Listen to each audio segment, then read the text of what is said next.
وملائكته يصلون على النبي يا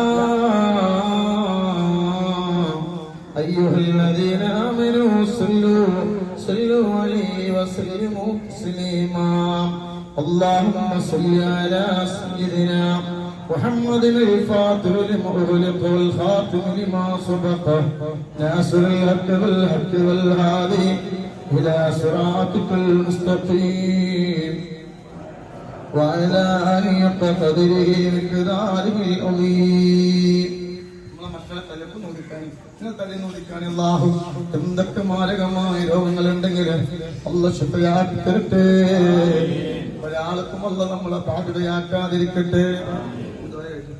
അൽഹംദുലില്ലാഹി റബ്ബിൽ ആലമീൻ അൻഅമ അലൈനാ ബിൽ ഈമാൻ വഹദാനാ ഇലാ ദീനിൽ ഇസ്ലാം حمدا يوافي نعمه ويكافي مزيدا اللهم اوصل وبلغ مثل ثواب ما كرهناه وما صلينا وما سلمناه هذه هدية وصلة نازلة بركة شاملة مقبولة ومرضية منا إلى حضرته سيدنا وشفيعنا وآخر أيدينا وثمرة فؤادنا مصطفى محمد صلى الله عليه وسلم اللهم آته الوسيلة والفضيلة والدرجة الرفيعة وابعثه مكانا محمودا الذي وعدته وارزقنا شفاعته يوم القيامة إنك لا تخلف الميعاد اللهم ارزقنا في الدنيا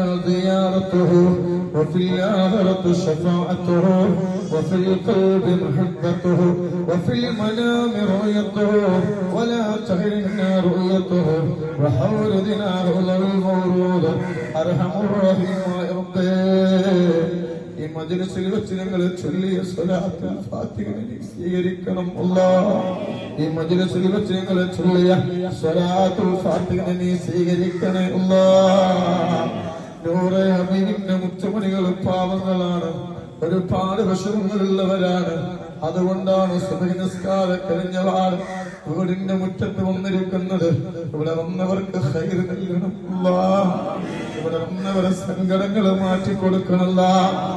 ഇവിടെ വന്നവർക്ക് ഒരു വിഷമം നീ കൊടുക്കല്ലേ. ഞങ്ങൾ ചൊല്ലിയ സ്വലാത്തുൽ ഫാത്തിഹയുടെ ബർക്കത്ത് കൊണ്ട് നൂറുകണക്കിന് ആളുകളുണ്ട്. എല്ലാ സങ്കടങ്ങളും മാറ്റിക്കൊടുക്കണേ അല്ലാഹ്. ഈ മായ മുത്തുനബിന്റെ തണല് നൽകണേ അല്ലാഹ്. വീടില്ലാത്ത ആരെങ്കിലും ഈ സദസ്സിലുണ്ടെങ്കിൽ അവർക്ക് വീട് നൽകണേ അല്ലാഹ്. മക്കളില്ലാത്ത ആരെങ്കിലും ഈ സദസ്സിലുണ്ടെങ്കിൽ അവർക്ക് സ്വാലിഹായ മക്കളെ കൊടുക്കണേ അല്ലാഹ്. ഖൈർ നൽകണേ അല്ലാഹ്. ബറക്കത്ത് നൽകണേ അല്ലാഹ്. ഒരാളെ ചതികൾ ഞങ്ങളെ പെടുത്തല്ലേ. ഞങ്ങളെ മക്കളെ നന്നാക്കണം അല്ലാഹ്.